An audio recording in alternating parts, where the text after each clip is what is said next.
Cool. So, pardon the kind of janky setup for recording this to kind of help out for the weekend. But what you got for the POGIL is it always kind of starts off with this first page that takes the same situation that we're gonna have for the phenomena, it just puts in a different representation. So we have a boarding house right here. So we've got 3 separate spots during the day, or in this case, day into night, where we're kind of seeing how each of the people in the boarding house are gonna be filling up any of these open beds. So it starts off with the time at 1 p.m. and we're looking at the manager's code. So the manager wants to make sure that they have all of these people kind of set up in the right beds, and that of course that's being set up in the right way, just because again, it's a boarding house, they wanna have routine there, they wanna have structure. So if we're looking at the manager's code, there's a few things to kind of point out. So the first one is that you have 3 different symbols here. You've got a 1 that's really big, an S that's kind of small, and then a 1 that's to the superscript spot, the upper right of that S. This 1 is going to relate to this first box right here. So in this case, this is on the first floor of the boarding house. If we were to make our way up to the 2nd floor, then we'd have to have a 2. If we make our way onto the 3rd floor, then we'll have to have a 3. As for the S, that's relating to the sunny rooms right here. So in this case, the 1st floor on the sunny room side now has someone who's occupied in there. And besides that, the 1 that's being shown off on there is showing that you only have 1 person that's taking up the entirety of this bedroom right now. When we make our way over to 3 p.m., now we have a few more people that are making their way into the beds. First person is still there sleeping as before, but now we have an additional 5 more people. So we'll start with the same exact thing. We want to look at this boarding house from the bottom floor all the way up to the top floor. Because in this case, what's the point of going all the way up to the top floor if no one wants to head all the way up to that floor to find a place to sleep? So if we're looking at this, we have the 1st floor, and we're looking that we have the sunny room side, so we're talking about this room right here. And we can see that the 2 tells us that we have 2 people that are taking up the beds. First one and the 2nd one. Now we're going to the 2nd spot now, because in this case, that 1st room is completely filled out. 2nd room, still on the sunny side, and we can see that we have 2 people taking up the only beds that are in there. So that room is completely filled. Again, people don't want to make their way up a staircase if they can just go to the room that's to the side. So these 2 sleepyheads over here didn't want to go up the staircase to the 3rd floor. They wanted to make it onto the other side of the room that are called the pink rooms. Don't ask me why, because there's no pink color in here. We'll just assume that it's because of the evening sunset. If you'll look at this, kind of the same exact rule applies to you don't want to go up a staircase to get to the following floor. If there are open beds on the bottom of these bunks, the sleepyheads want to go onto the bottom bunks first before they fill up the top bunks. So keep that as a note here, that you want to have people kind of go to the easier path before going to the harder path of going up higher. And if we look at this, we have the 2nd floor, so we're still on the 2nd floor. We have the pink rooms, because the P relates to the pink in there. And you have 2 people in there, since you have 2 people occupying those first 2 bottom bunks. As you make your way through the remaining ones over here, it still gives you the manager's code, and it tells you exactly what's going on once you have 2 more people enter into that 2nd floor pink room, once the entirety of the first 2 floors are filled up, once you start to kind of make your way into the 3rd floor as well alongside it. And then you've got these 3 spots right here.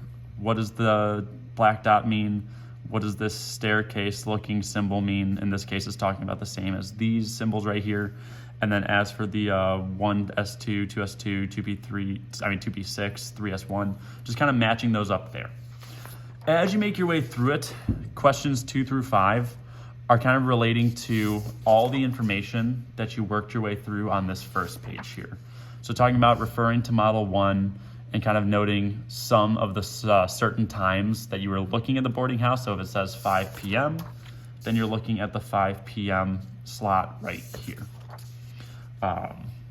Other than that, I will talk about what's happening for the manager's code, to kind of specify again, what does the floor numbers mean? If you underline, which ones are they going to be? Circle the types of rooms, draw a box around the numbers of boarders, or in this case, the people that are occupying the room. So I'll just say people, so that way it makes it a tiny bit easier for you to kind of think it through. In room, even more specific. And then of course you have the manager in the boarding house has some very strict rules. So kind of think through what's going on for which order that manager is renting out the beds. And then kind of the follow-up rules for where exactly will these people go when they want to sleep. What's the first room they'd go to? What would be the second, third, fourth, et cetera, so on and so forth. And then 5 on here, kind of a key takeaway, provide the manager's code and the boarding house diagram showing if you have 12 of these boarders that are present. So in this case, manager's code is gonna be at the A spot right here, and at the B spot, you're gonna have the boarding house diagram. So actually draw what that house is going to look like. Same as what's on here for it. So you might want to divide off each of the floors and divide off the sunny rooms and the pink rooms. Other than that, then you make your way onto the second model that we have, where we start to actually notify it into the scientific phenomena that we have. Same exact thing as you did on that first page. Look at each of the models here and then kind of look at what each of these pieces mean.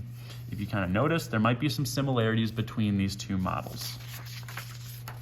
Same exact as the backside as you did for the backside of the first one. You've got some questions here. Kind of just analyze what you had going on for your key takeaways from the front right here. And then besides that, you've got the last pages over here, talking a tiny bit more about these certain principles and rules that will describe a tiny bit more as we make our way back on Tuesday and Wednesday.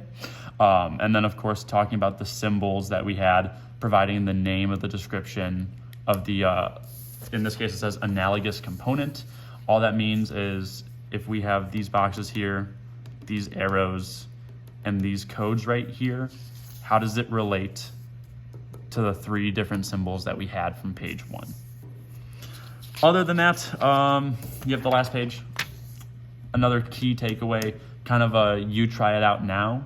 So if we're looking at these 3 different configurations, we're going to have to provide an orbital energy level diagram for the ground state of a nitrogen atom. In each case, indicate whether the answer is right or wrong. And if it is wrong, explain the error. So if we're looking at this one, does it seem like it's correct? Does it seem like it's incorrect based on the previous 2 models that we just went through? Same thing for B, correct or incorrect. And then C, correct or incorrect, and then explain why, if any of these 3 are incorrect. 15 on the backside is showing sulfur, silicon, and neon. Now you're going to be doing the same thing yourself. So if we're going with sulfur and we're looking at a periodic table, which I've got this handy right over here. I'm looking for sulfur, so nothing in the top row, making my way down to the second row. Nothing down there for it. Third row, nothing yet, nothing yet. We got silicon, which is an S as well, but it's not sulfur. 2 across gets us over to sulfur. And so I've got 16 for my atomic number. So I know that I'm going to want to have 16 electrons to show off where it's at. So same exact thing as before, we're going to want to end up having these ups first, and then followed by the downs, just because it's a lot easier starting at the bottom, like that bottom bunk, and then going to the top like that top bunk. And then keep filling it out until you've got essentially 16 arrows, or until it represents, like this first box, that you have 1 hydrogen and then helium. So those 2 are already filled up. Then the second line that we have, you have lithium, beryllium, and then keep going for each of the pink rooms to then each of the sunny rooms until you make your way over to sulfur. And remember, sulfur is not all the way at the end. So it more than likely will be that you will not fill out every box with the down arrow, or in this case, with that upper bunk person. If you're someone that has a question alongside this, just let me know, send me an email, and I'll try to get back to it, hopefully at the latest by Sunday afternoon. But other than that, best of luck with it. We'll talk it through when we come back on Tuesday.